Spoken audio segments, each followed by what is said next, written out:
Al-Fatihah. Bismillahirrahmanirrahim. Alhamdulillahirabbil alamin. Arrahmanirrahim. Maliki yaumiddin.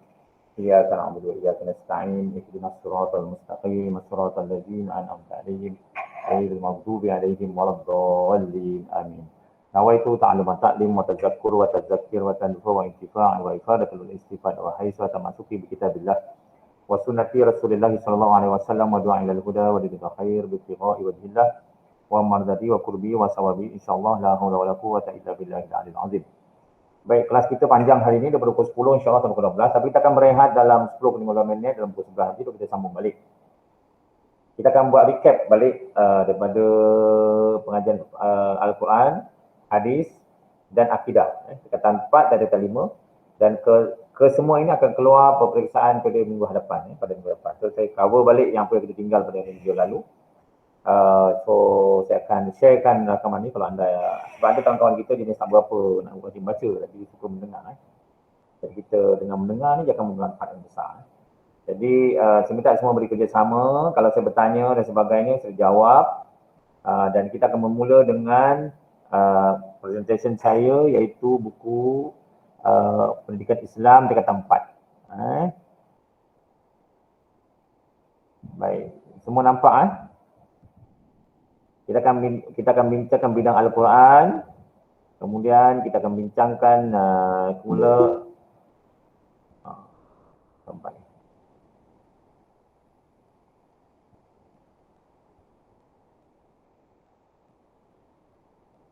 pelajaran berkaitan tentang hadis, kemudian akidah. Bidang fiqh kita baca sehingga muka surat 88. Okey, 1 jam pertama ni kita akan bincang untuk tingkatan 4 dan muka 88 sampai muka 88. Nanti kita rehat sekejap, nanti kita masuk tingkatan 5 pula. Kemudian saya akan beri gambaran soalan yang akan keluar pada peperiksaan minggu hadapan. Okey, baik, kita akan mulakan dengan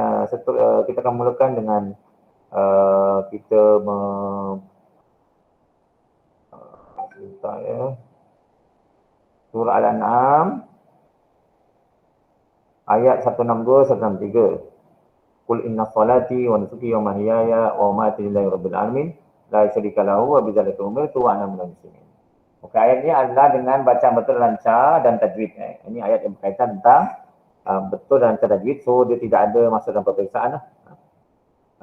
Tapi saya ingin mengambil kesempatan ini untuk menjantakan bahawa ini adalah janji kita dengan Allah SWT setiap hari ketika solatku, ibadahku, hidupku, matiku, semua kerana Allah Ta'ala, kerana Tuhan pemilik sekalian alam, dan tidak akan melakukan syirik, dan janji kita tidak akan melakukan syirik. So itu janji kita, janji perlu ditunaikan. Ini adalah bentuk ayatnya lah. Okey. Intisari ayat disebut pertama, solat ialah tonggak kepada segala amalan seorang muslim. Ada orang masuk lagi ni, masuk. Okey, solat adalah tonggak amalan, ialah tonggak kepada segala amalan seorang muslim. Suka tak suka nak kata nak, orang muslim itu akan dilihat pada solat. Solat. Kalau yang tak solat tu bermakna dia bukanlah seorang muslim yang baik atau yang mempunyai akar kehidupan yang betul.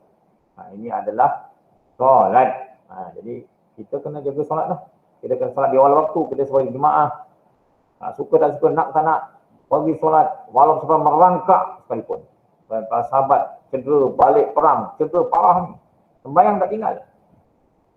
Dengan segala kemampuan yang baring-baring, yang duduk-duduk, yang dengan isyarat mata kerana kecederaan mereka. Mereka solat adalah kemuncak hubungan kita dengan Allah Subhanahu Wa Taala.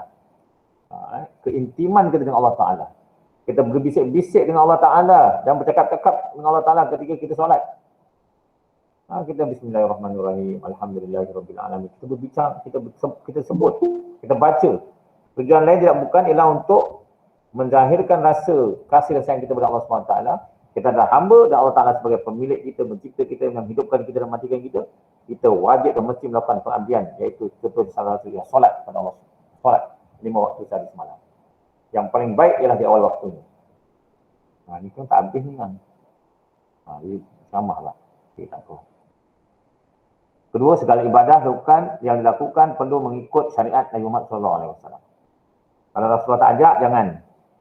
Tak ajak. Yang ketiga, kehidupan di dunia perlu dipenuhi dengan melaksanakan perintah Allah dan Rasul Rasulullah SAW supaya bahagia di dunia dan akhirat. Dan yang keempat, menyerahkan segala urusan kehidupan dan sesudah kematian kepada Allah Subhanahu Wa Taala. Okey. Yang kelima, keikhlasan ialah faktor utama segala ibadah. Ikhlas buat, jangan terpaksa. Mungkin dulu kita terpaksa semua taqaw wa amanu, memang kita paksa dulu. Dulu masa kita kecil kita paksa, mak marah apa semua. Sembayang, kita kena paksa, kita pergi dalam keadaan kesukaran dan kesusahan dan kita malas, terpaksa, kena watan, kena pakai dan sebagainya.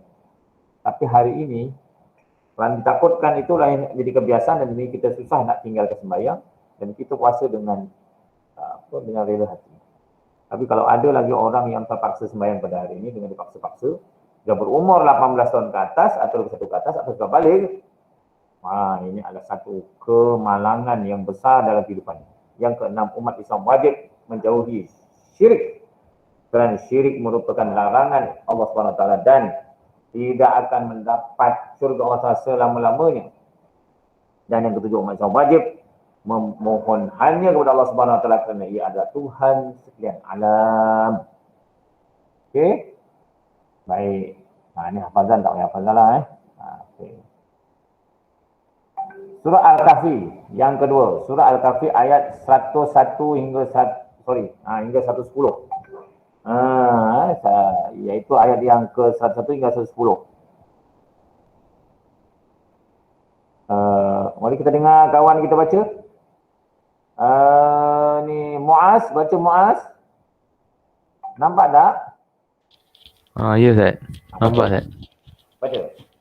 أعوذ بالله من الشيطان الرجيم الذين كانت أعينهم في غطاء عن ذكري وكانوا لا يستطيعون سمعا أفحسب الذين كفروا أن يتخذوا عبادي من دوني أولياء إنا أعتدنا جهنم للكافرين نزلا قل هل ننبئكم بالأخسرين أعمالا الذين ضل سعيهم في الحياة الدنيا وهم يحسبون أنهم يحسنون صنعا أولئك الذين كفروا بآيات ربهم ولقائه فحبطت أعمالهم فلا نقيم لهم يوم القيامة وزنا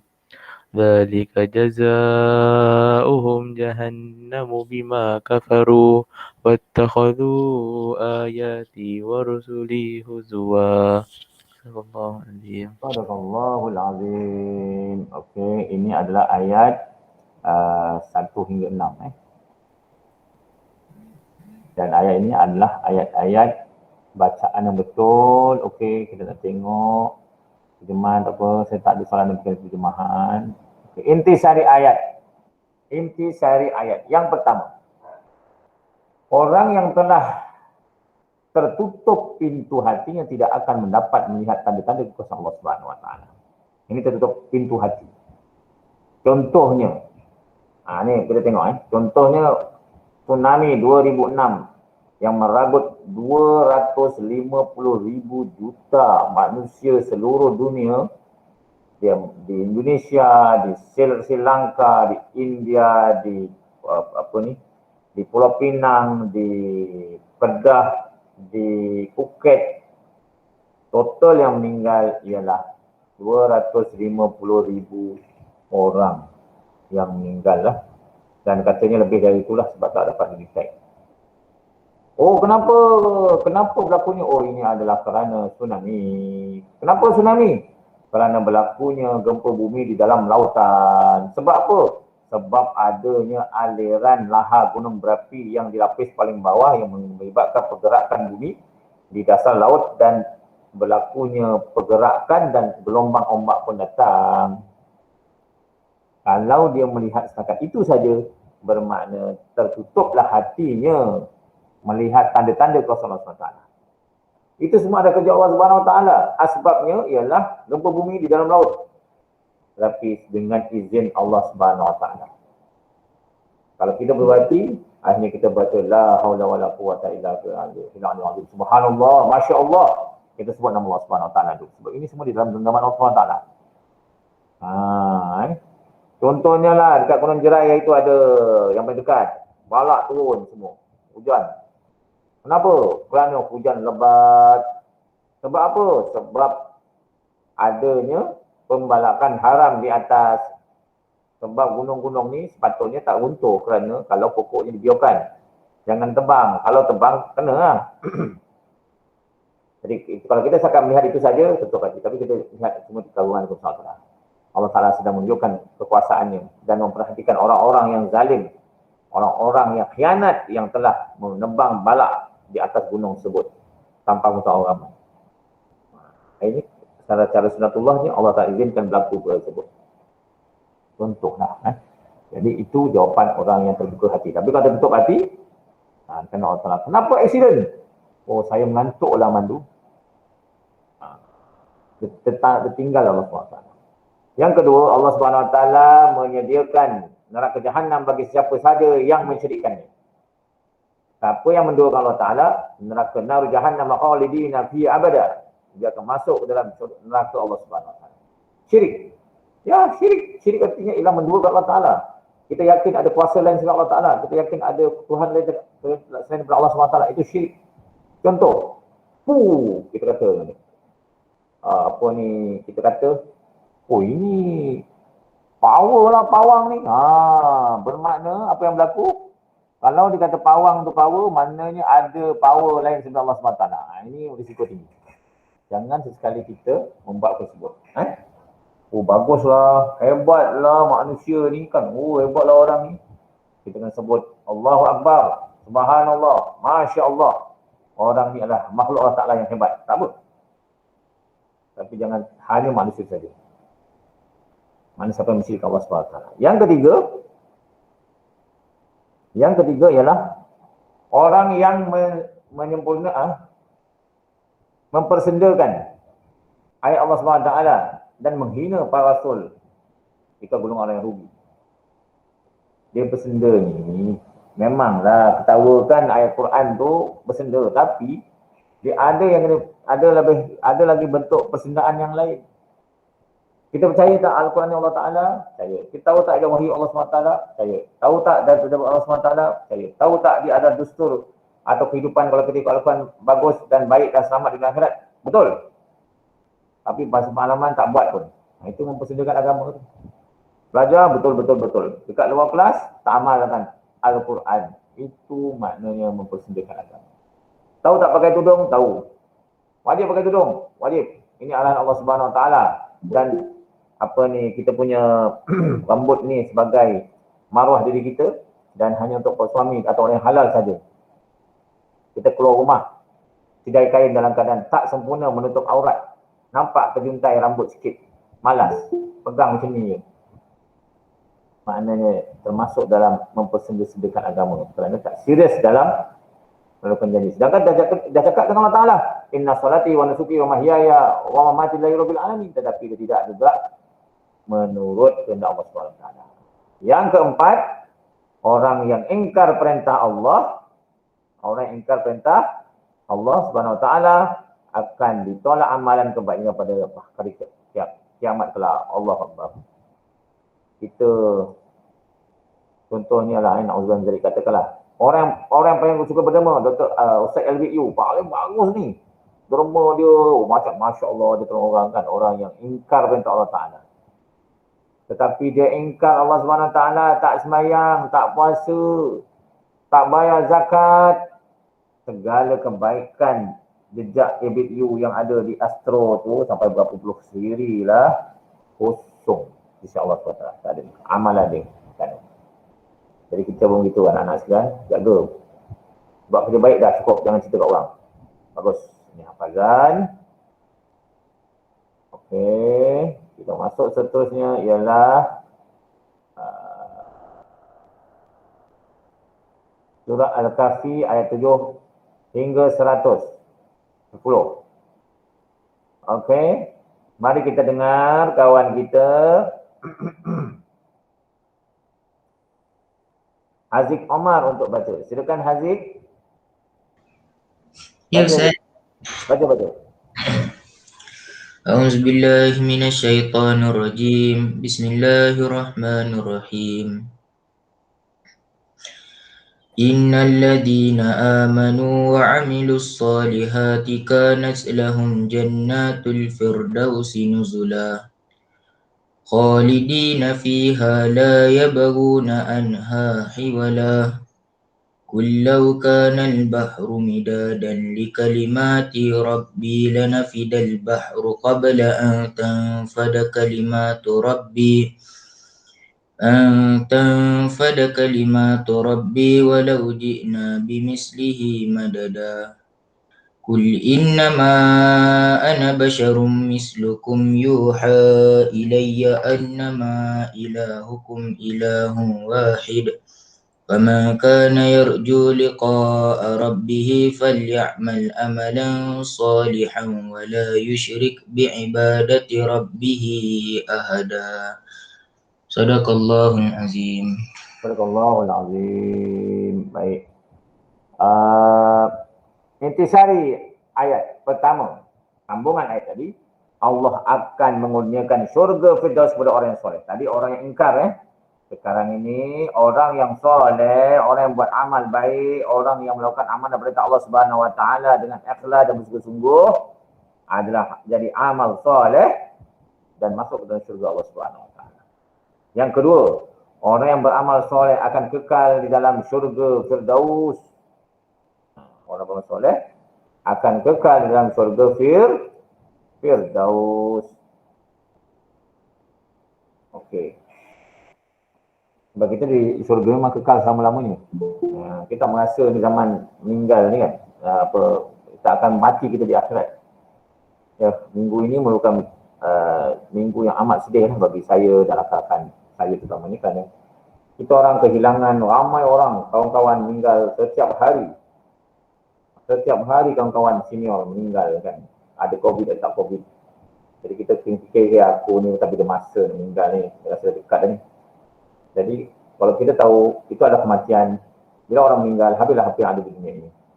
Tetapi di akhirat tak meninggal, dia duduklah selama-lamanya. Dan dia muda, umur 17-18 tahun, begitulah sampai bila-bila.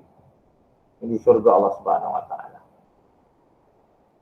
Dan kalau di syurga kekal, ada juga orang yang kekal di neraka Allah Subhanahu Wa Taala. Bayangkan orang yang berada di neraka Allah Subhanahu Wa Taala yang ingkar, yang musyrik ini. Allah tolak dia kerana musyrik dia. Dia akan kekal di dalam neraka selama-lamanya. Apakah yang nak minum apa? Yang ada di sekelilingnya, ialah timah cair. Yang ada sekelilingnya ialah sungai darah, sungai nanah yang menggelegak, bau busuk hanyir. Itu sahaja minuman yang ada. Dan dia terpaksa minum kerana dia tak ada minuman lain. Dan tak kala dia minum, Masya Allah, seluruh segala apa yang ada di dalam dada dia dan jantung dia. Minum lagi.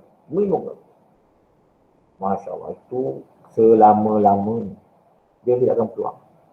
Kita ni kena kurung PKP baru-baru bulan dah. Setelah gila dah duduk rumah. Boleh makan, boleh minum, boleh tengok TV. Tak boleh keluar rumah je. Oh, dah gila. Bayangkan mereka yang akan tinggal dan neraka Allah Ta'ala selama-lamanya dalam keadaan tersiksa. Luar biasa. Itulah maksud kekal selama-lamanya. Non-stop tu. Kekal selamanya artinya terus tanpa berhenti.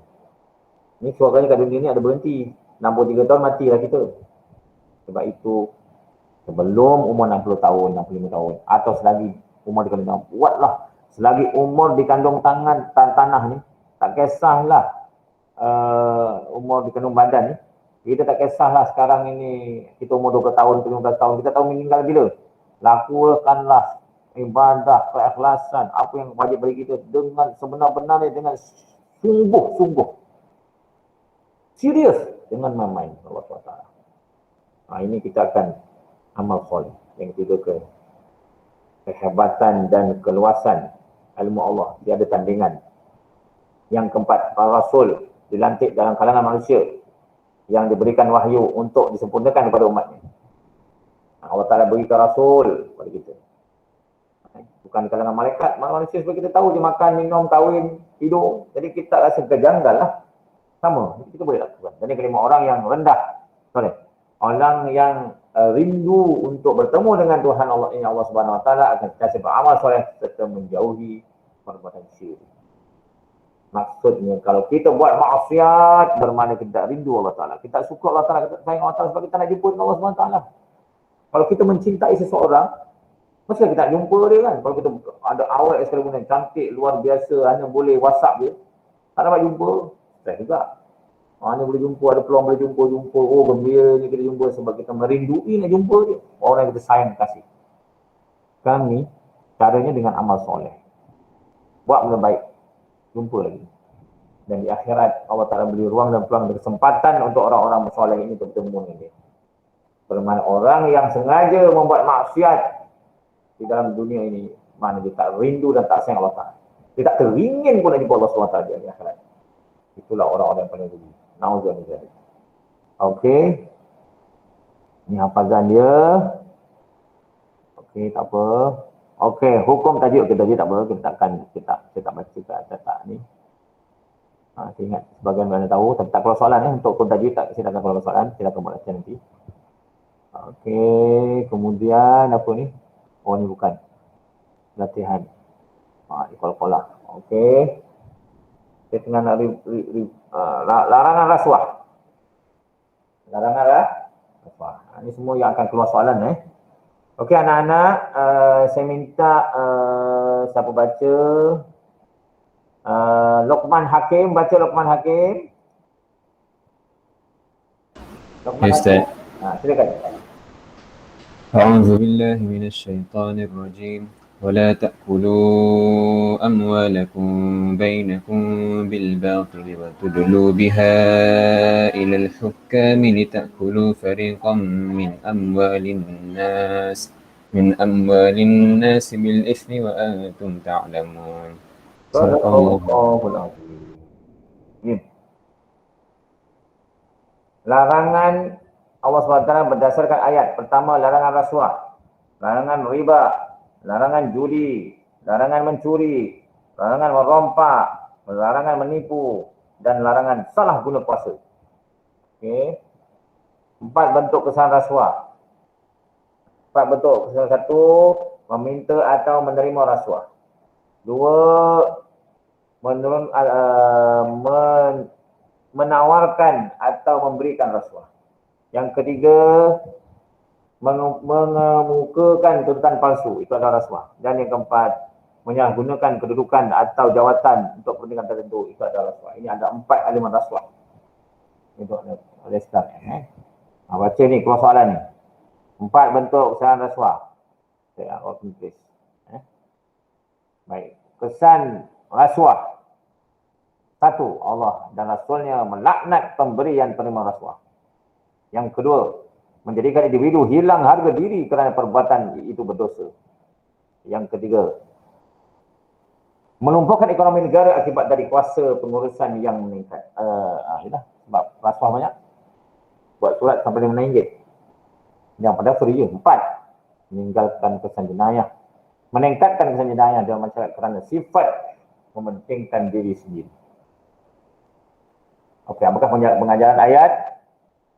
Pengumuman Islam, 1, kita hendaklah mencari rezeki yang halal agar tak menyari syariat. Cari rezeki yang halal. Macam-macam rezeki yang haram kat luar. Jual dadah lah apa. Untung banyak, kerja sikit. Yang kedua, kita hendaklah menjauhi diri daripada memberikan rasuah supaya kita tidak menzalimi diri dan masyarakat. Okey. Okey, yang ketiga, kita hendaklah mengelakkan diri daripada melakukan sumpah palsu untuk mendapatkan kepentingan tertentu. Ini pengerjaan 3. Okey, aktiviti settle. Sekarang ini kita seterusnya ialah memahami sunnatullah. Okey, ayat seterusnya Ali Imran 137 dan 139. Mari kita dengar bacaan. Hanani boleh baca? Oh, Hanani. Tak ada lah. Hanani tak ada. Afiq Farid. Afiq Farid, boleh baca? Ya Ustaz. Ya Ustaz. Baca.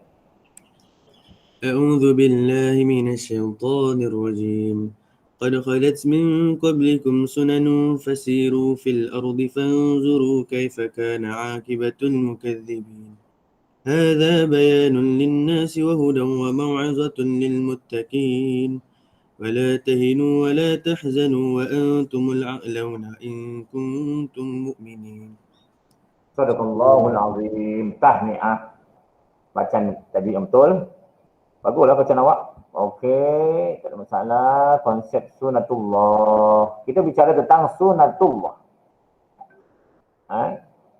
Okey. Sebab apa? Maksud sunatullah sistem dan peraturan yang ditetapkan oleh Allah Subhanahu Wa Taala terhadap semua makhluk dan tiada siapa yang boleh menghalang atau mengubah ketetapan tersebut. Itu dipanggil sunnatullah. Kan sejak Allah Ta'ala kata gunung itu waja'alnal jibala autada, aku jadikan gunung itu sebagai pasak bumi, dan bumuk bila dia pasak bumi dia akan jaga tidak berlakunya untuk kawasan sekitar radius dia, gempa bumi dan sebagainya dikawal sebab dia adalah pasak bumi. Jadi kukuh kat situ. Jadi jangan kacau gunung, jangan tebang gunung, pokok-pokok tu jangan kacau. Bila kita kacau sistem yang Allah jaga ni, maka fantazil sa'ah, tunggulah kehancuran. Tengok apa yang berlaku. Tak boleh kacau. Wa ja'alal laila libasa, aku jadikan malam untuk selimut, tidur, berselimut. Tapi tak tidur malam, main game sampai 2-3 pagi, kita again sistem Allah SWT. Kita lawan sistem Allah SWT. Apa berlaku? Kita akan mendapat jet lag pada esok pagi. Kita letih untuk buat kerja, kita mengantuk, kita kata pada kehidupan. Dan muka berjerawat sebab patutnya masa tidur ni berlaku perkumuhan, perkumuhan dalam badan. Apa ni bila kita tidur, regeneration dan sebagainya. Salah satu regeneration dan dia berlaku perkumuhan. Tapi kita tak tidur, jadi darah kita akan kotor. Apa berlaku? Akan berlakulah apa yang dipanggil sebagai jerawat tumbuh. Jadi jangan tak kata orang banyak jerawat ni artinya ni mungkin sama juga, tapi antara boleh faktor. Okey. Jadi ini sunnatullah sistem. Sunnatullahnya laki kahwin dengan perempuan kahwin dengan laki. Kalau laki sama laki tak ikut sunnatullah, perempuan sama perempuan tak ikut sunnatullah. Okey, ini tak apa. Kepentingan mengkaji dan meneliti sejarah umat terdahulu. Jadi kita kena belajar sejarah Nabi Yusuf, kaum Talut dan tenteranya, Nabi Lot dan sebagainya. Jadi kepentingan mengkaji, menilai sejarah umat terdahulu. Okey. Sebab kejadian menyimpan bekas masa musim menurut atas nasihat Nabi Yusuf. Apa yang berlaku ialah semasa Nabi Yusuf dalam penjara, dia ada mimpi. Al-Aziz itu bermimpi tentang lembu, gemuk lembu kurus dan tangkai gandum. Dan dia memberi nasihat bahawa segala mesti akan dilanda kemarau selama 7 tahun. Macam 7 ekor lembu kan, kurus apa semua. Dan dia ajar macam mana cara simpan makanan supaya orang tak terbuluh. Dia ajar simpan untuk persiapan 2 tahun dan jangan keluarkan gandum dari tangkai ni. Kalau keluarkan dia cepat basi, dia tidak akan dah kena masak makan kan. Tapi biar je, pasal guna. Dan akhirnya Mesir walaupun dalam keadaan kemarau tapi rakyat dia tenang. Relax je. Makanan cukup. Akhirnya selamat menghadapi kemarau panjang selama 7 tahun. Lut dan tenteranya mempunyai kelebihan ilmu pengetahuan dan tubuh yang kuat, dapat menewaskan terjalut yang ramai.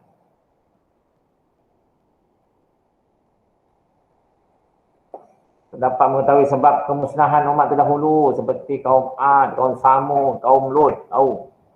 Semuanya orang ingkar dengan sunatullah dan Allah binasakan mereka dengan sehancur-hancurnya. Okey. Bila kita memahami sunatullah, apa yang akan berlaku? Pertama, meyakini setiap yang berlaku dalam kehidupan mengikut ketetapan dan kehendak Allah Subhanahu Wa Taala. Yang kedua, merancang strategi dengan teliti dalam setiap tindak untuk mencapai kejayaan. Yang ketiga, menerima ketetapan Allah Subhanahu Wa Taala dengan bersikap pasifik di dalam setiap keadaan. Dan yang keempat, mengkaji dan menyelidiki kejadian alam untuk pembangunan dan kemajuan umat Islam. Yang kelima, menutup jati diri, membentuk jati diri dan semangat jihad yang tinggi di dalam berdepan dengan cabaran kehidupan. Okey. Itu pengajaran dia. Ini adalah kelebihan dia. Kesannya, ini adalah apa yang dipanggil sebagai pengajaran dia. Pertama, kita dalam meyakini bahawa Allah SWT telah mengatur kehidupan kita. Jangan kata-kata jangan pening-peningnya. Ikhtiar boleh. Bila jadi ke tak jadi itu, terletak Allah Ta'ala. Sebab Allah tahu yang terbaik untuk kita. Yang kedua, kita hendaklah menjadi pengembara di muka bumi ini supaya dapat mengetahui yang memiliki sunatullah. Semua di dunia ada kehidupan yang berbeza. Dan dia perlukan. Kita tengok, kita belajar dari mereka. Yang ketiga, kita hendaklah mengkaji, menyelidiki sejarah umat terdahulu agar menjadi panduan. Yang keempat, kita hendaklah meyakini bahawa Al-Quran adalah petunjuk ke arah kebenaran bagi orang-orang yang beriman dan takwa kepada Allah SWT. Yang keempat, kita hendaklah menjauhi sikap lemah dan mudah berputus asa asa ketika menerima ujian dari kehidupan dan nikmat. Yang keenam, kita hendaklah menjaga keimanan kita agar beroleh kedudukan yang tinggi insya-Allah Subhanahu Wa Taala. Okey. Tempat habis. Ini larangan mempersedekat agama.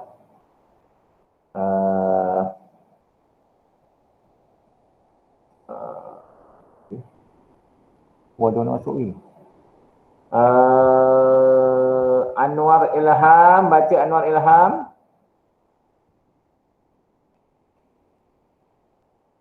Anwar Ilham ada? Anwar Ilham. Daniel Ashraf. Daniel Ashraf. Ya, Syekh. Baca tu. A'udzubillahi minasyaitonirrajim.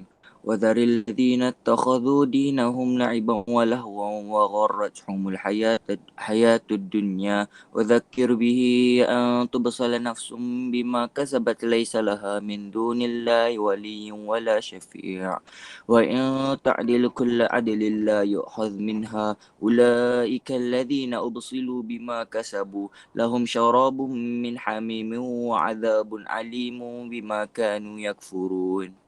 Sedekah. Okey, ini dia. Apakah dia bentuk perbuatan yang bersifat agama? Satu, merasa bangga, mempersedekahkan agama. Relax, dia kata, ini semua bila kita kita tua dia bukan sembahyang lah, masa muda ni kita enjoy dulu.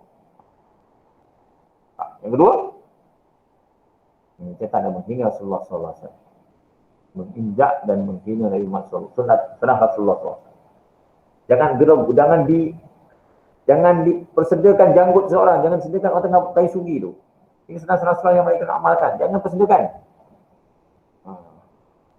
Kalau tak dapat ikut, jangan sediakan. Senyap je. Yang ketiga, menghina golongan ulama' dan orang soleh.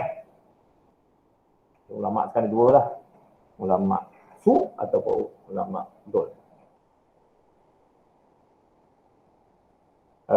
Menghina golongan ulama. Okey, mentafsir Al-Quran mengikut hawa nafsu dan logik atas mata-mata. Yang kelima, menjunjung perbuatan apa mencegah lah.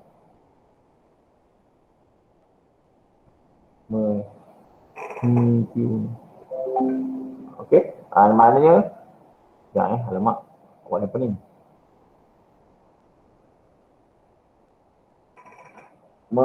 Meninggalkan perbuatan maksiat, menghalalkan yang haram dan mengharamkan yang halal. Ini semua adalah perbuatan yang bersedia Allah Subhanahu Wa Taala.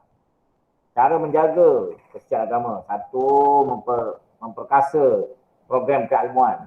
Yang kedua, banyak. Yang kedua ialah mencontohi kepribadian mulia Rasulullah SAW. Terusnya ialah cara menjaga kesucian Islam. Ketiga, mengamalkan tuntutan amal ma'ruf nahi munkar dalam kehidupan. Dan yang keenam,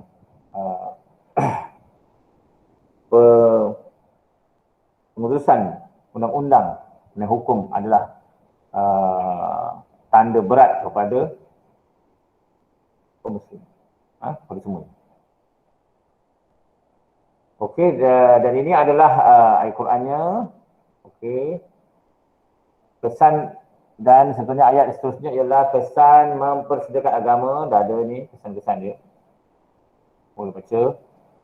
Pengajaran ini ialah kita hendaklah sentiasa menjauhi diri daripada golongan yang mempersediakan agama. Yang kedua, kita hendaklah menyedari bahawa perbuatan menjadikan agama sebagai alat permainan adalah gurauan, ialah sebahagian daripada takwa yang dunia. Bukan yang gurauan. Okey, yang ketiga, kita hendaklah sentiasa memberikan peringatan kepada orang yang menyembunyikan agama. Yang keempat, kita hendaklah meyakini bahawa Allah SWT tidak akan memberikan perlindungan dan syafaat kepada orang yang mempersendakan agama. Yang kelima, kita hendaklah menyedari perbuatan mempersendakan agama akan azab oleh Allah SWT dengan siksaan api neraka. Okey. Yang keenam, kita hendaklah mempertahankan kesucian Islam dengan pendekatan yang terbaik. Okey.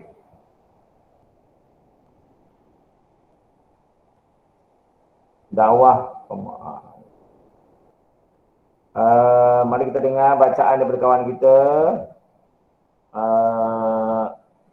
Akhil, baca Akhil. Boleh baca? Boleh tak? Sila baca Akhil. أعوذ بالله من الشيطان الرجيم ومن أحسن قولا ممن دعا إلى الله وعمل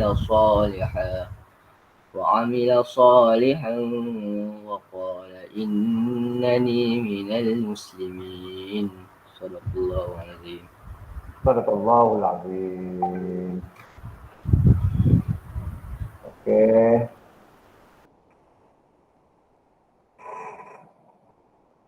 Tuntutan ayat ialah pertama, berdakwah, beramal soleh dan menjadikan Islam sebagai cara hidup. Ni. Mana dakwah ni ada satu mengajak dan menyeru manusia supaya takut kepada Allah SWT dengan pendekatan terbaik.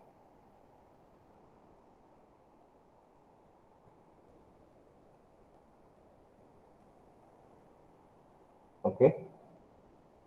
Mana?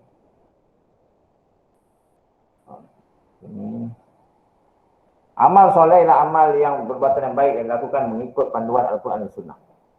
Amal soleh. Jangan gantung otak kita, kalau otak kita pun tak betul lah. Menjadikan Islam sebagai cara hidup. Setiap Muslim dituntut supaya menjadikan Islam sebagai cara hidup, iaitu melaksanakan ajaran Islam dalam semua bidang kehidupan. Okey. Apa dia pengajaran ayat? Pertama, kita hendaklah berdakwah kerana dakwah itu adalah sunnah Rasulullah. Yang kedua, kita hendaklah beramal soleh supaya menjadi contoh kepada orang lain. Dan yang ketiga, kita hendaklah menjadikan Islam sebagai cara hidup yang sempurna.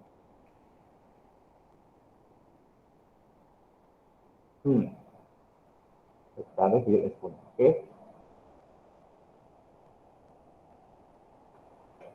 Hadis. 2 hadis saja. Dosa-dosa besar. Mari kita bacakan.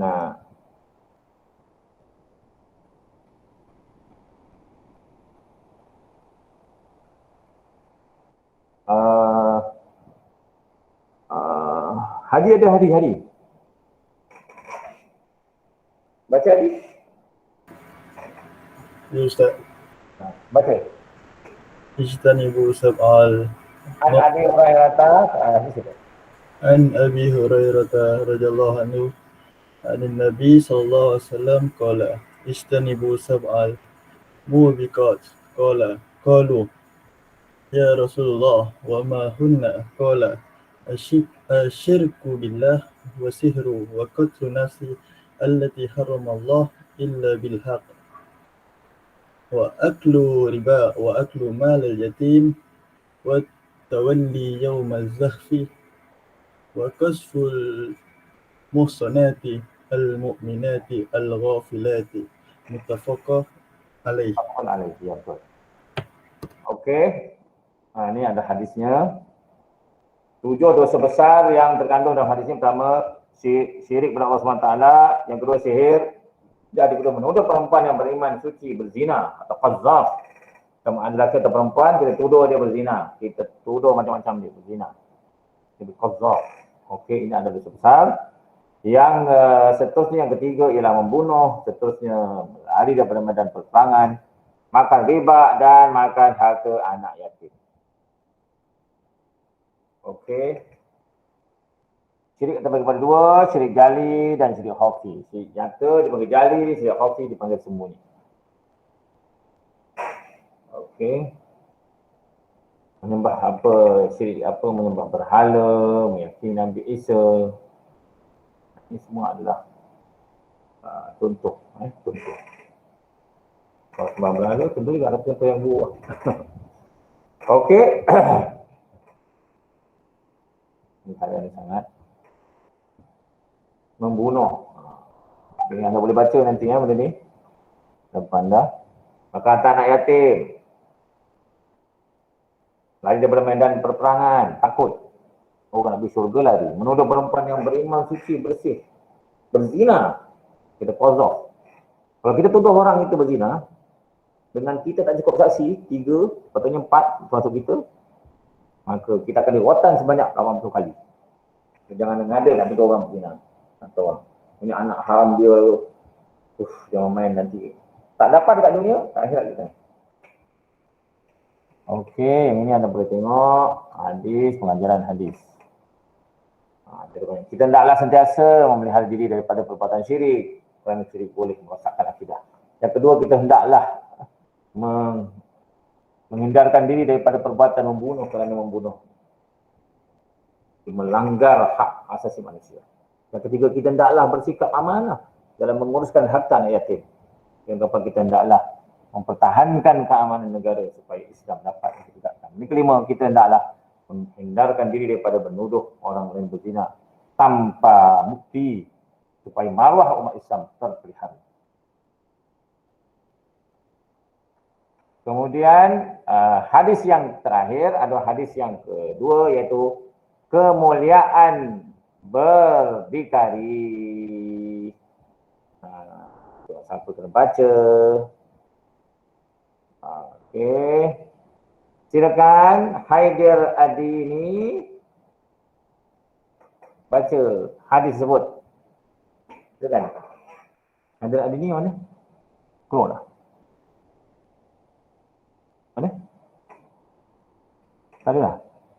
Ni. Siapa ni? Adini Amani. Haidir Adini.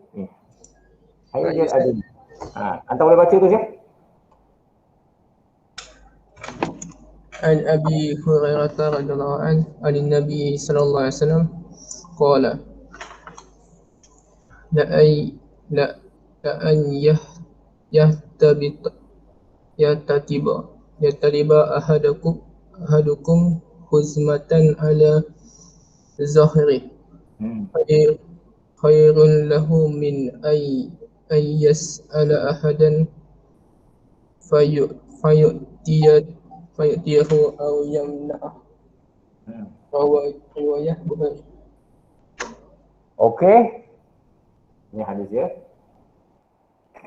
Kaitan tentang kita kemuliaan berdikari. So, konsep berdikari ialah pertama menggunakan posisi diri sendiri, kepada Allah Ta'ala. Yang kedua,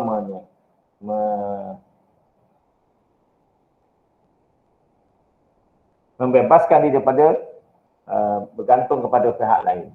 Yang ketiga, iaitu meyakini kemampuan diri untuk melaksanakan sesuatu. Yang keempat, berazam dengan hemah yang tinggi untuk meningkatkan kualiti diri. Dan kita berusaha dengan bersungguh-sungguh untuk menyara kehidupan. Ini latihan dia. Sebagai umat Islam, pengajar hadis, kita hendaklah memandang mulia kepada pekerjaan yang halal walaupun hasilnya sedikit. Yang kedua, kita hendaklah dari perbuatan minta-meminta dan bergantung kepada orang lain demi memelihara kemuliaan dan maruah diri. Yang ketiga, kita hendaklah mencari ilmu dan kemahiran untuk mendapatkan pendapat yang lebih baik. Pendapatan yang lebih baik. Yang keempat, kita hendaklah membantu orang yang memerlukan pertolongan mengikut keupayaan agar hidup dirahmati. Habis. Okey, tingkatan 4-nya dah habis. Kita tinggal akidah last, iaitu Al-Muntaqim Al-Jabbar. Okey. Ini ada sifat-sifat Allah Subhanahu Wa Taala dan kita pelajaran kedua ialah hidup iaitu hindar dari ajan sesat. Itu saja tajuk kita. Lepas 2 ni kita akan rehat sama 10 minit. Kemudian kita akan masuk balik dan kita akan sambung tingkatan 5-nya. Dan lepas tu saya akan berikan format soalan. Dan insya-Allah Ta'ala minggu depan dah dapat jadual kan? Saya pai hari apa? Pai exam hari apa? Jumaat. Jumaat depan kan? Alright. Itu saya berikan jadi maknanya kelas kita hari Khamis awak ada exam kan, ada maknanya kita kena Jumaat je lah. Okay, terus exam. Okey. Allah Maha Pembalas dan Maha Perkasa. Okey. Itu dipanggil Al-Muntaqim Al-Jabbar.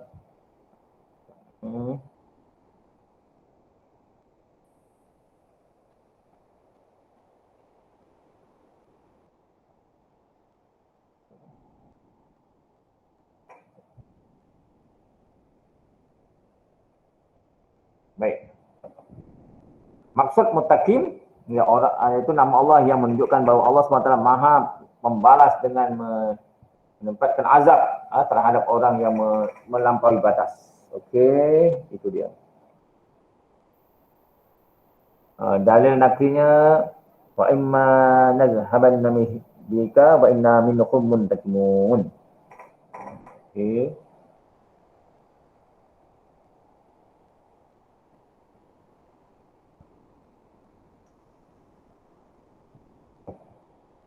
Okey. Kemudian ayat kandikannya ada kita tengok Quran aktivitinya. Okey. Kemudian Al-Jabbar, maksudnya Allah lah yang menunjukkan bahawa Allah SWT Maha berkuasa secara mutlak atau melakukan segala kehendak. Itu Maha membalas. Ingat, apa pun orang lakukan kita, orang hina kita, orang kata kita, jangan balas balik sebab Allah Ta'ala lah yang maha membalasnya.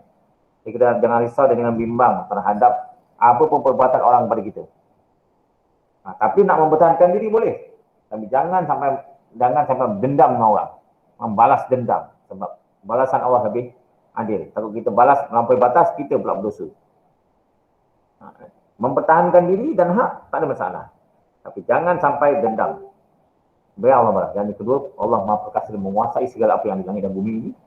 Berserah dan bergantunglah pada Allah Subhanahu Wa Taala. Okey. Kemudian itu Jabbar dan Muntakim. Itu awak dah tengok slide saya tu, awak tengoklah baik semua. Kemudian kefahaman mengenai nama Allah Al-Jabbar. Ini Allah Ta'ala memiliki dan seluruh alam. Semua makhluk berada dalam perintah Allah Subhanahu Wa Taala. Okey, Allah Subhanahu tidak boleh mempersoalkan perbuatan. Setiap perbuatan Allah Ta'ala mengandungi hikmah yang tersembunyi. Okay. Ini saya ni. Kemudian perkara yang membatalkan iman. Ya ayyuhallazina amanu taqullaha haqqa tuqatih wa la tamutunna illa wa antum muslimun. Jadi Al-Imran, orang yang beriman bertakwalah kepada Allah Subhanahu Wa Taala dengan sebenar-benar takwa dan janganlah sekali-kali kamu mati melainkan dalam Islam. So, apakah yang membatalkan iman? Ada 3 cara. I'tikad, perkataan dan perbuatan. I'tikad ialah kepercayaan kita. Kalau kita berubah dari kepercayaan, boleh membatalkan iman kita. Perbuatan kita yang membuktikan bahawa kita tidak beriman dengan Allah Ta'ala. Kita memuji-muji arak, kita pergi memuji-muji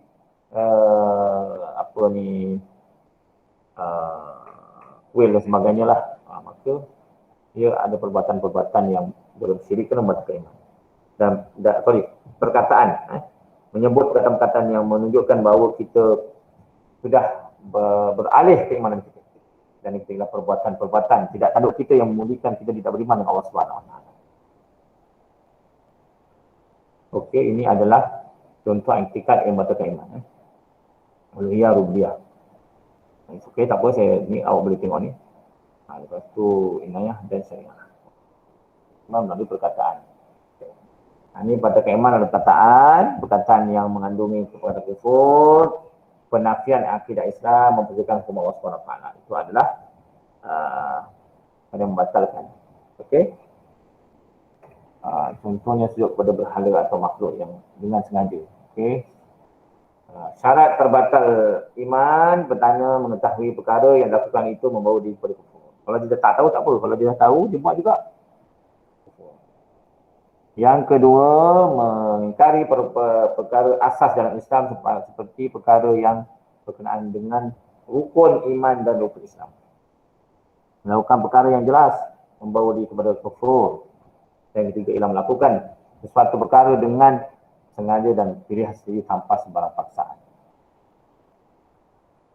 Okey, ni kesan dah ada.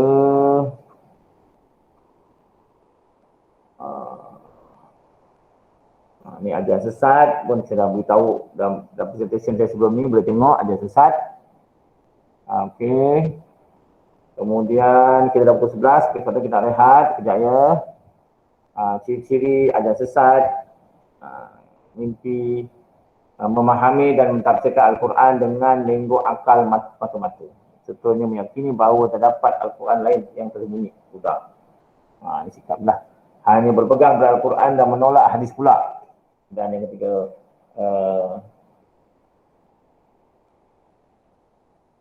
okey. Akidah. Aspek akidah ialah mengaku menjadi Nabi ataupun Rasul. Mengaku dia atau gurunya sebagai Imam Mahdi. Okey. Mendakwa gurunya menebus dosa. Memuja makhluk untuk mendapatkan suatu kelebihan. Mempercayai sesuatu agama yang benar menuju ke surga. Menolak amalan gaib seperti roh, malaikat dan sebagainya. Alam gaib.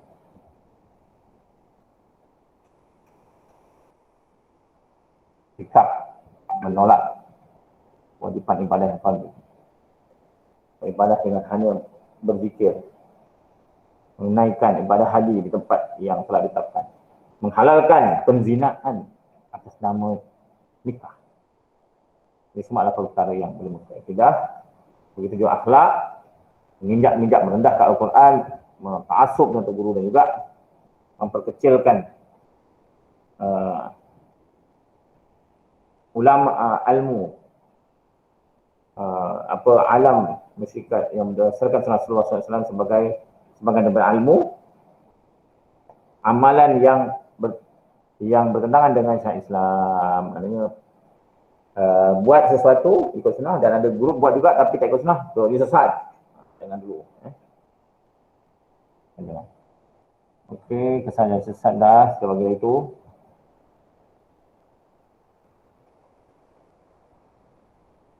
Okey, rekah habis. Okey, kita akan rehat selama 10 minit. Kita akan sambung lagi pada pukul 11 suku. 11 suku untuk total 5 pula. Okey, wallahualam. Assalamualaikum warahmatullahi wabarakatuh. Jangan keluar daripada grup, jangan boleh minum dengan teh dan sebagainya. Nanti kita akan bincang balik. Ada siapa nak tanya sebelum tu? Sebelum kita rehat? Tak ada Ustaz. Okey, anda boleh rehat sekarang 10 minit. Kita masuk lagi 11 suku. Boleh rehat?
Okey.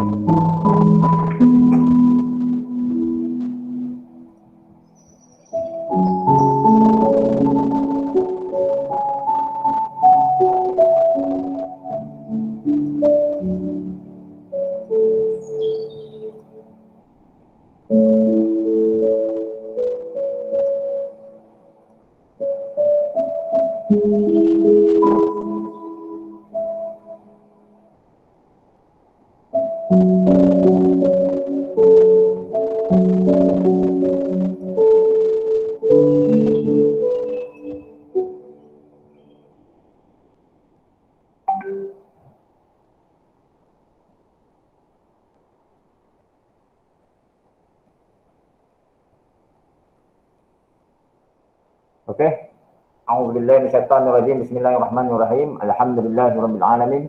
Wassalatu wassalamu ala asyrafil anbiya'i wal mursalin wa ala alihi wa sahbihi ajma'in, amma ba'du. Assalamualaikum warahmatullahi wabarakatuh. Kembali lagi kita ke dalam kelas kita. Ayatan 5 pula kali ni. Kita akan cover semuanya. Dan lepas tu kita akan berperiksaan pada Jumaat depan. Jangan takut. Relax, tenang. Periksa ni dunia saja. Jadi oleh kerana kita periksa kat dunia, jawab ni bukan kat kubur, kat akhirat. Tak ada masalah. Al-Fatihah. Bismillahirrahmanirrahim.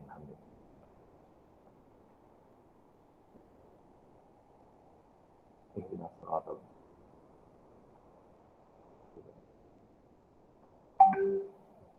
Baik, hari ini kita akan menelusuri surah Taubah ayat 18, 19, kemudian surah Al-Hajj, kemudian baca tajwid. Dan kemudian tajwid kita tak sentuh, kita periksa saja. Kemudian ciri-ciri mukmin yang berjaya, kemudian memahami keutamaan dalam kehidupan dan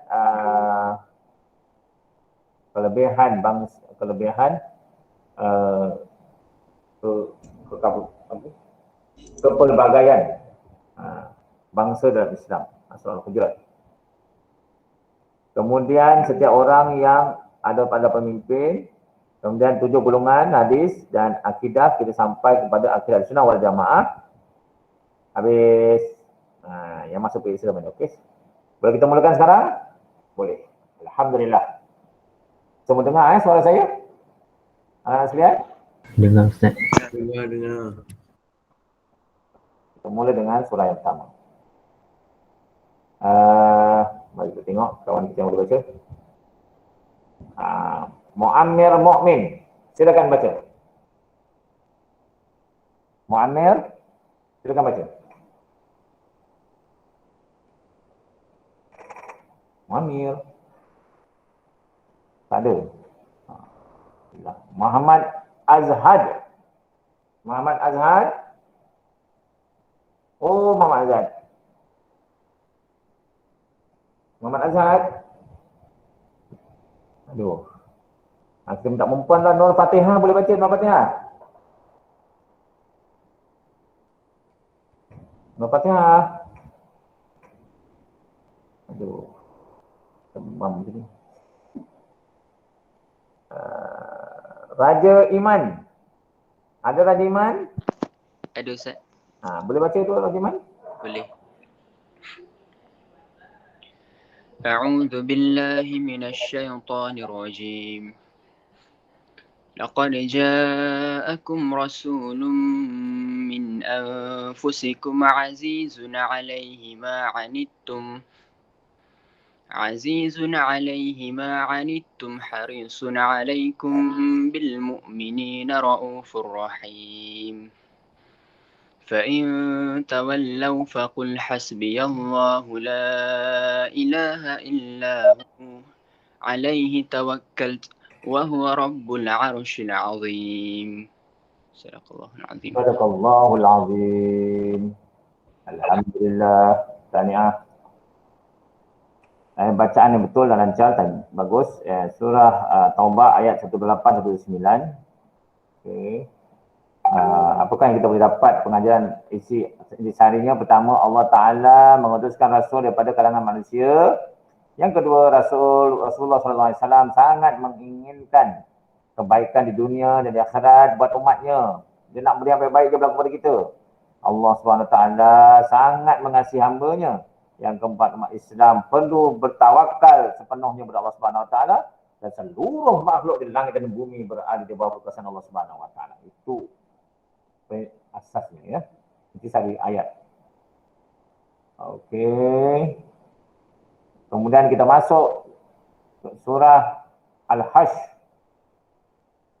Kita tengok saya boleh baca. Zuhazin. Ada? Boleh baca tu saya? Boleh. Apa? Silakan. A'udzu billahi minasy syaithanir rajim. Law anzalna hadzal qur'ana 'ala jabalin la ra'aitahu khashi'an mutasaddian min khashyatillah. Wa tilkal amthalu nadribuha lin-nasi la'allahum yatafakkarun. Huwallahu alladzi la ilaha illa hu alimul ghaibi wasyahadah huwar rahmanur rahim. Huwallahu alladzi la ilaha illa huwal malikul quddusus salamul mu'minul muhaiminul azizul jabbarul mutakabbir. Subhanallahi amma yushrikun. Huwallahul khaliqul bari'ul musawwiru lahul asma'ul husna. Yusabbihu lahu ma fis samawati wal ardh wa huwal azizul hakim. Sadaqallahul azim.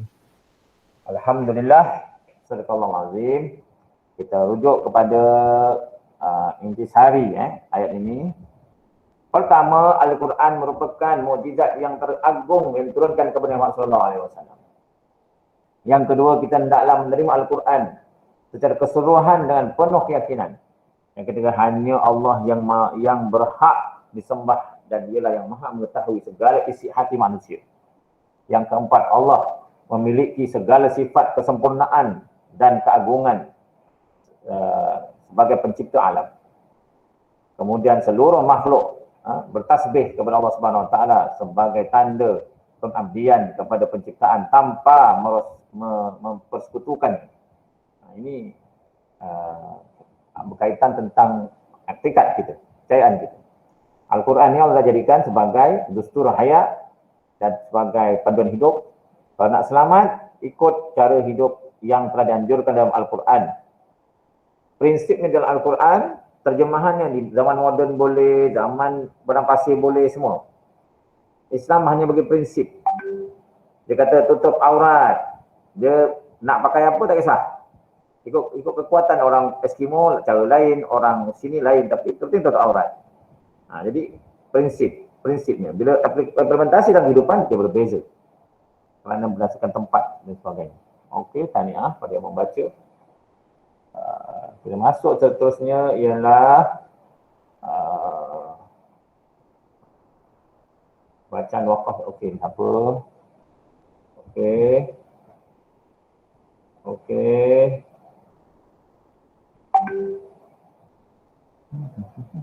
Oh, ini tanda wakaf.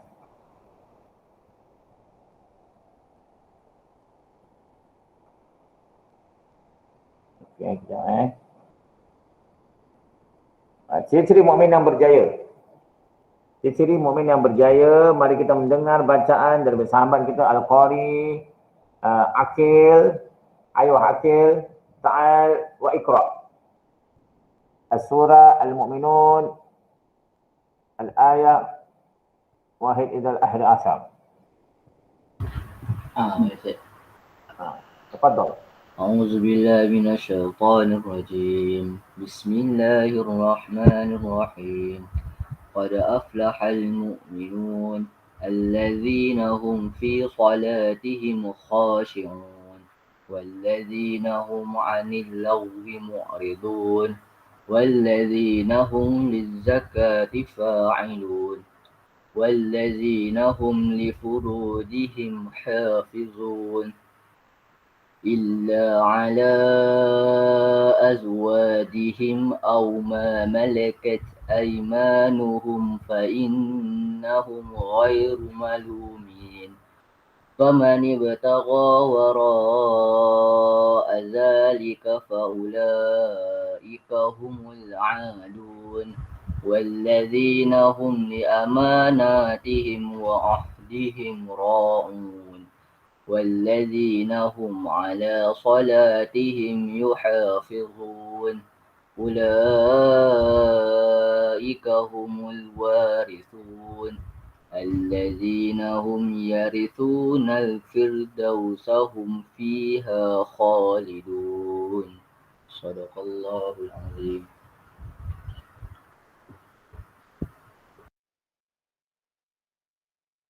Okey, Sadaqallahu Azim, tahniah.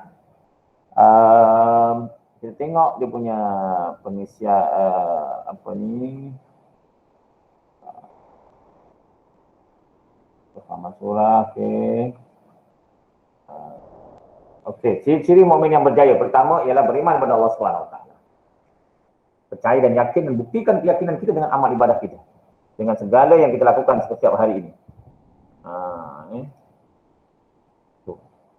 Yang kedua adalah khusyuk dalam solat. Khusyuk dalam solat. Yang khusyuk ni satu dalam solat. Tadi jaga solat. Awal waktu jangan lengah-lengah. Uduk je betul, auratnya dijaga. Yang terbaik sembahyang di masjid. Yang ketiga, menjauhi perbuatan dari perkataan yang sia-sia. Kita bergurau sendiri dengan kawan kita kan benda kat kaut, kita Ultraman dan benda takkan wujud, kita dinosaur lah apa ni semua. Sia-sia lah sebab benda tu tak ada kan kita buat kita fiction kan dia. Kita sia-sia mengaut kan. Keempat, menaikkan zakat. Ada duit, bayar zakat. Ada bisnes, bayar zakat. Ada tanaman, bayar zakat. Ada ternakan, bayar zakat. Sebagai tanda terima kasih. Allah Ta'ala akan kembangkan rezeki kita. Yang kelima, menjaga kehormatan diri. Jangan buat maksiat apa semualah. Dan kehormatan diri. Laki ke perempuan, dia kehormatan. Dia kena menjaga amanah dan janji. Kita sebagai guru, kita sebagai pengajar, kita sebagai mak bapak, kita sebagai pesara, kita sebagai polis, kita sebagai tentera, kita sebagai PJ. Menjaga amanah, kerja ikut tata cara tata kelola yang tak ditentukan. Dan janji kita nak ikhlas. Dan yang ketujuh, sentiasa memelihara solat. Tadi khusyuk, menjaga solat. Musafir, tinggal R&R sembahyang. Janganlah kita buat selamba je kadang. Okey, ini dah habis. Ini tak saya tak akan detailkan ni sebab anda boleh baca dalam buku. Okey, dia nak cakap apa.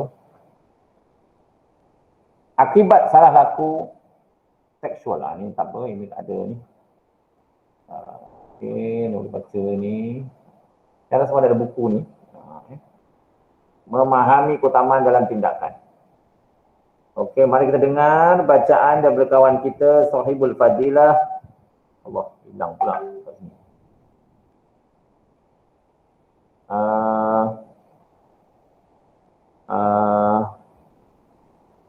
Daini Amani boleh baca tak?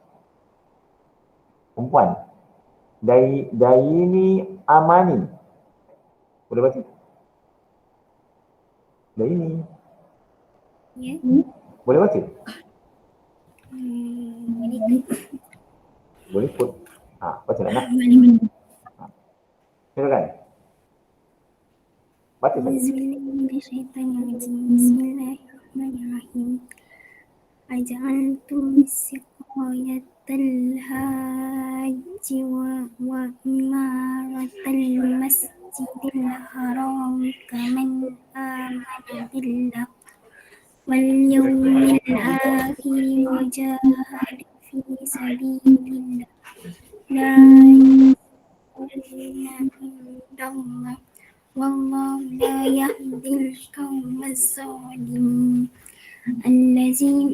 الذين آمنوا وهاجروا وجاهدوا في سبيل الله بأموالهم وأنفسهم أعظم درجة عند الله وأولئك هم الفائزون.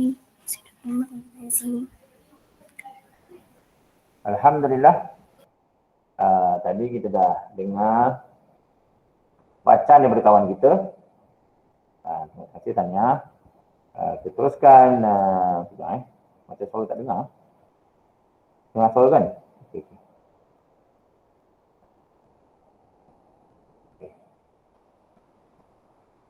Sebab turun ayat.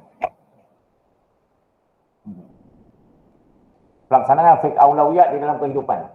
Bidang pelaksanaan. Okey, bidang pelaksanaan fiqh aulawiyat. Pertama, ilmu dan pemikiran. Yang kedua, amalan. Dan yang ketiga, tuntutan syarak. Maksudnya bila kita nak lakukan sesuatu, kita mesti berdasarkan ilmu. Berdasarkan ilmu dan pemikiran kita. Sebab tu kita melaksanakan. Contohnya kita nak pergi mana? Nak ambil SPM ke nak kerja? Mana lebih utama?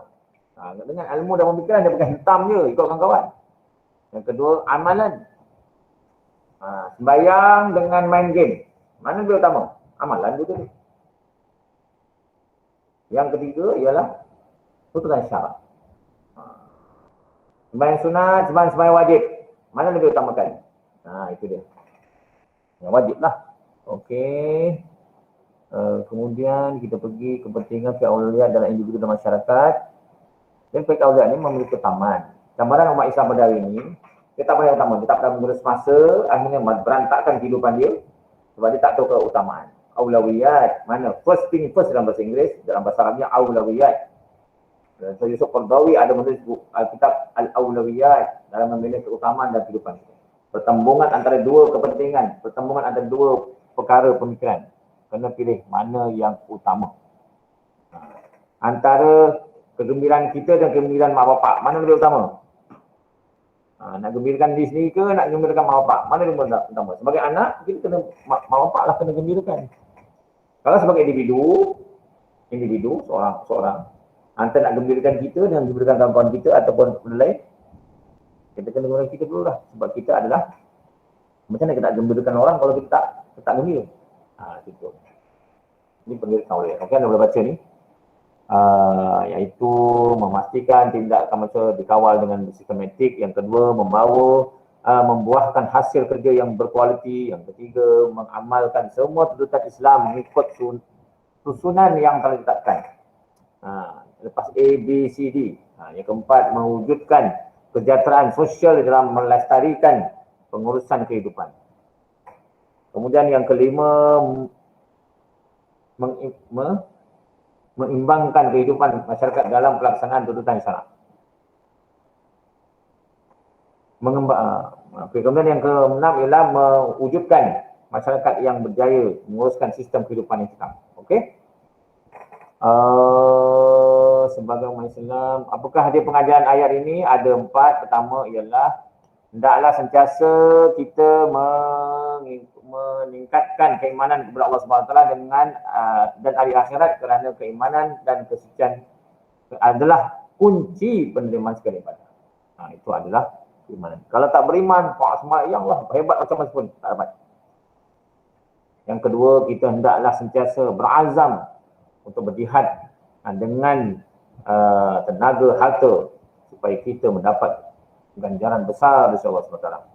Yang ketiga, kita hendaklah sentiasa berhijrah kepada yang lebih baik supaya diri menjadi insan yang produktif. Yang keempat, kita hendaklah sentiasa berlumba-lumba untuk melakukan kebaikan, kerana kebaikan itu akan diberi ganjaran pada hari akhirat. Ini adalah pengajarannya. Nanti jangan takut ya bang, tenang-tenang. Contoh, ini ada bacaan saja ni.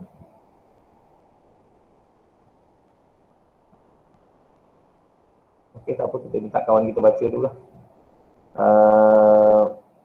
Siapa belum baca ni, mari kita dengar Hanani baca. Hanani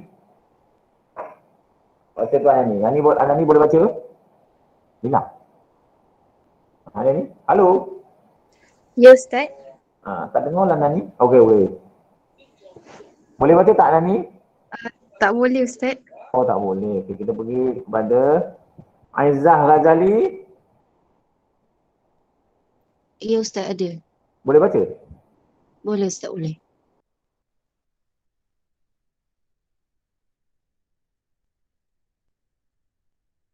أعوذ بالله من الشيطان الرجيم. يا أيها الناس إنا خلقناكم من ذكر وأنثى وجعلناكم شعوبا وقبائل لتعارفوا إن أكرمكم عند الله أتقاكم إن الله عليم خبير. صدق الله العظيم. Alhamdulillah. Terima kasih. Okey. Sekejap. Hilang pula. Okey. Apa tadi? Okey. Apakah dia kandungan ayat? Pertama ialah menjalinkan perpaduan dan perhubungan yang harmoni. Tuntutan kita untuk saling kenal mengenal dalam pelbagai agama dan bangsa yang ada di dunia ini. Tujuannya ialah untuk perpaduan dan hubungan yang harmoni. Yang kedua, untuk mengiktiraf kemuliaan dan harga diri manusia tanpa mengira rupa paras dan etnik. Yang ketiga, menjalinkan hubungan dengan orang yang bukan Islam selagi mereka tidak memusuhi Islam. Dan yang keempat ialah menggalakkan interaksi dan kerjasama yang akan saling melengkapi antara satu dengan lain. Okey. Keutamaan takwa manusia adalah sama si Allah. Sebab Allah Ta'ala cek semua sama. Kecuali takwa tu. So, jangan gaduh-gaduh. Yang kedua, Allah tidak melihat jantina atau bangsa, tapi Allah melihat hati dan amalan. Kemudian, meyakini kekuasaan Allah melalui makhluk ciptaannya sebagai asas keimanan kepada Allah SWT. Dan yang keempat ialah menunaikan hak sama manusia walaupun berbeza kaum dan budaya, kerana perkara ini merupakan sebahagian daripada perintah Allah yang wajib dilaksanakan. Ini adalah keutamaan takwa. Jadi pengajaran ayat dan dalam sifat-sifat sama, kita apalah, ini tak apa. Kemudian kita pergi seterusnya ialah hadis Rasulullah SAW. Habis, mari kita dengar bacaan daripada kawan kita. Adam Aizuddin, boleh bacakan hadis ini? Adam Aizuddin, silakan. Adam. Ya, Ustaz. Silakan Adam. Baca. Bismillahirrahmanirrahim. An Abdullah bin Umar radhiyallahu an yaqulu sami'tu Rasulullah sallallahu alaihi wasallam yaqulu kullukum ra'in wa kullukum mas'ulun an ra'iyatihi. Al-imamu ra'in wa mas'ulun an ra'iyatihi wa rajulu ra'in fi ahlihi wa huwa mas'ulun an ra'iyatihi. Wal mar'atu ra'iyatun fi baiti zawjiha wa mas'ulatun an ra'iyatiha wal khadimu ra'in fi mali sayyidihi wa mas'ulun an ra'iyatihi. Qala wa hasibtu an qad qala war rajulu ra'in fi mali abihi wa mas'ulun an ra'iyatihi wa kullukum ra'in wa mas'ulun an ra'iyatihi. Riwayat Al-Bukhari.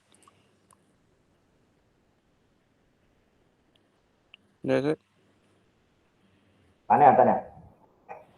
Okey.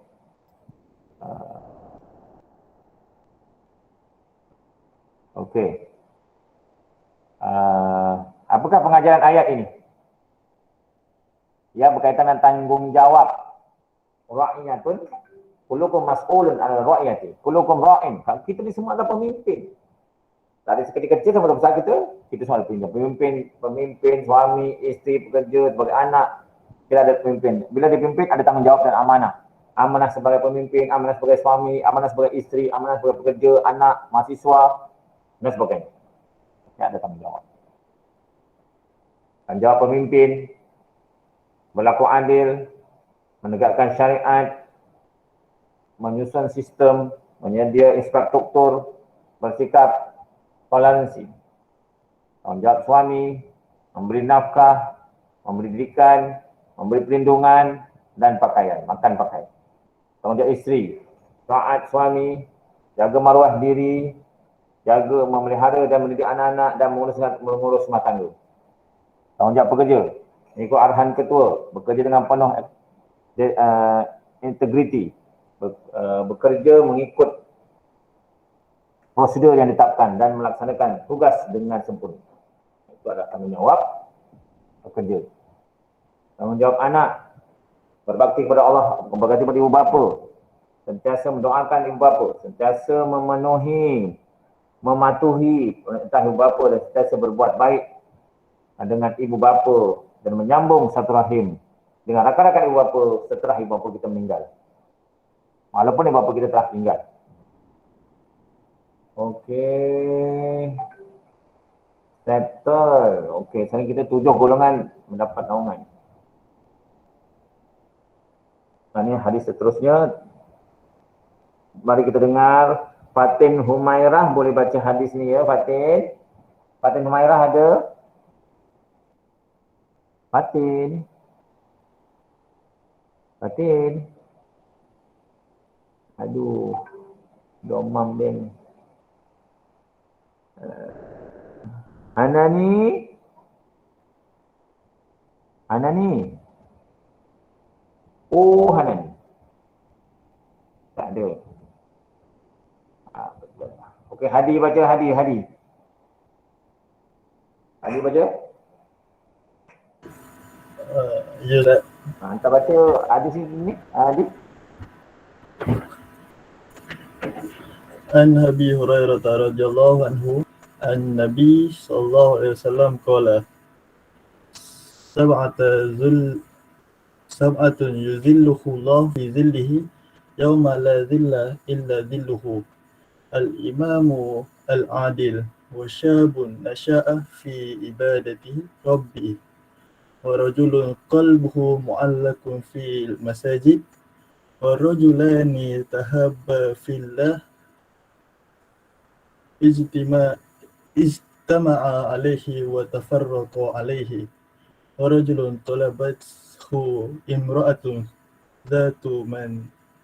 zatu mansibin wa jamalin faqala inni akhafullah wa rajulun tasaddaqa ahfa hatta la ta'lam shimaluhu ma tunfiqu yaminuhu wa rajulun zakarallah khaliyan fafadat aynahu muttafaqun alaihi. Alhamdulillah. 7 hadis 7 golongan. Hadis yang selalu kita baca. Jadi kita kena jadi 7 golongan ni. Wah, salah satu dapat semua bagus tak? Apa dia? 1, pemimpin yang adil. 2, pemuda yang hidup taat dalam perintah Allah SWT. Dia betul kecil sampai dia mati, dia muda yang Allah taat. Betul-betul dah kecil. Kalau dah muda sekarang tak ada macam kat mak bapak. Masjid pun tak banyak. Tapi dia ni jaga. Masya Allah. Yang ketiga, seorang yang hatinya sentiasa mencintai masjid. Ingat nak tolong masjid, basuh tangan masjid, pergi ke masjid. Walaupun dia bukan ejen masjid. Sentiasa terikat dengan masjid. Yang kelima ialah seorang yang mencintai perbuatan, menjauhi perbuatan maksiat kerana takut Allah SWT. Tapi ada orang perempuan yang kaya. Ada perempuan yang ni, kemudian dia kata, inna ajak di maksiat, ini akhafullah. Sugar daddy ke, sugar mami ke kan. Seorang yang menyembunyikan sedekahnya, masuk surga, berjaya. Dan seorang yang mengingati Allah SWT sehingga menitis air matanya pada waktu malam halian. Satu orang.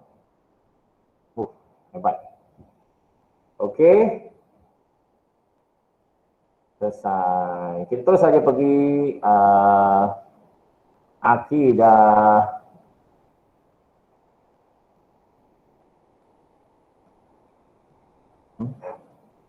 Bab akidah.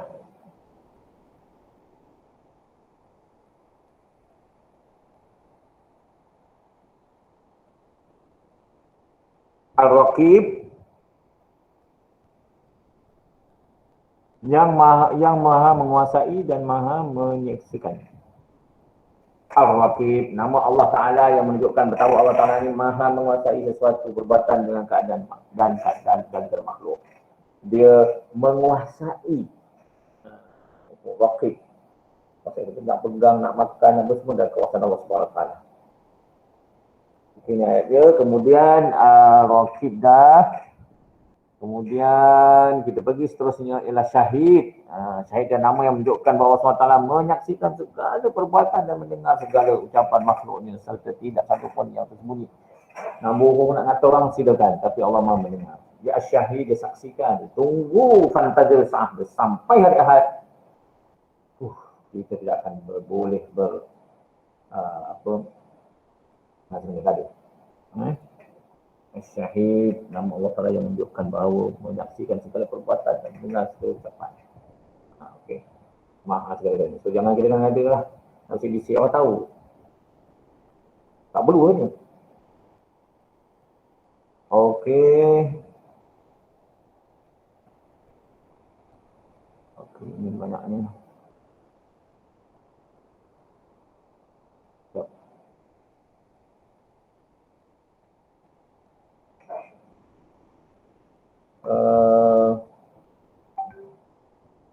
Syahid. Ya. Okey. Okey. Mana ayat tadi? Kita habis. Sekali Ahlussunnah wal Jamaah. Akidah Ahlussunnah wal Jamaah. Tarif Ahlussunnah wal Jamaah adalah kumpulan majoriti umat Islam yang memahami dan berpegang kepada Al-Quran dan Sunnah menerusi para sahabat dan tabi'in. Tabi'in dalam persiapan akidah, syariat dan akhlak. Iaitu antara prinsip akidah Ahlussunnah wal Jamaah pertama ialah percaya serta keyakinan dalam hati, pengakuan dan rida dan beramal dengan perbuatan terhadap kesempurnaan iman. Lakukan. Kemudian yang kedua, apa masuk? Nak masuk.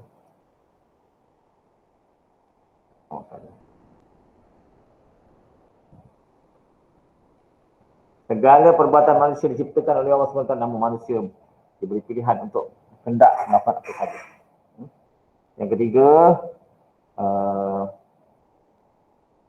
meyakini kewujudan perkara gaib seperti yang diwahyukan di dalam Al-Quran dan Sunnah, antara termasuklah tentang kubur, akhirat, surga neraka dan sebagainya. Sekian surat yang keempat. Yang kedua bahawa syurga adalah dan neraka wujud sebelum kejadian makhluk. Kewujudan syurga dan neraka ada kekal selama-lamanya. Okey. Yang kelima, syafaat Rasulullah SAW ada dengan izin Tuhannya. Termasuk syafaat baginda untuk pelaku dosa besar kerana mereka masih dikira beriman. Okey. Sejarah tadi Syiah kita dah bincang hari itu. Syiah sejarahnya apa? Kemudian Khawarij sejarahnya apa? Mu'tazilah sejarahnya apa? Semua itu memang ada masalah dengan Ahlussunnah wal Jamaah. Jadi pandangan dia sendiri. Dan ramai orang Islam yang lain-lain ikut pandangan. Jadi kita ikut satu ini.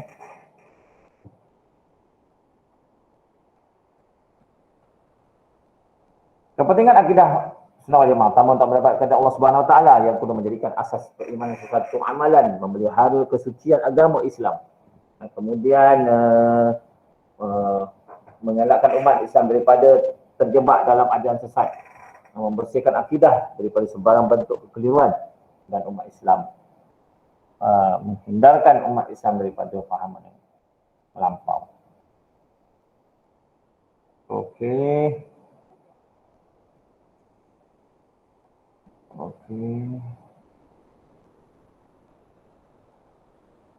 Okey. Kita dah selesai.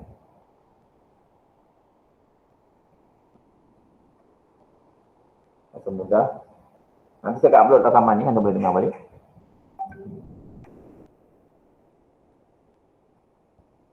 Okey. Ada siapa nak tanya sebelum saya bincangkan tentang kita punya ni. Bila kita bincangkan tentang kita punya peperiksaan. Okey.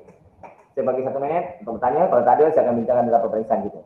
InsyaAllah pukul 12 atau 12 minit kita selesai. Okey, tanya soalan. Sebelum saya beritahu soalan. peperiksaan. Bentuk macam mana? Bentuk, bukan soalan ni apa Ada soalan?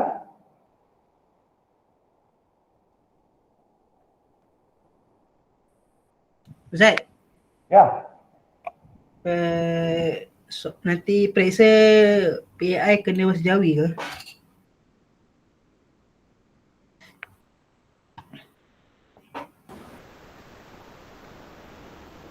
Ya. Okey. Ya nak.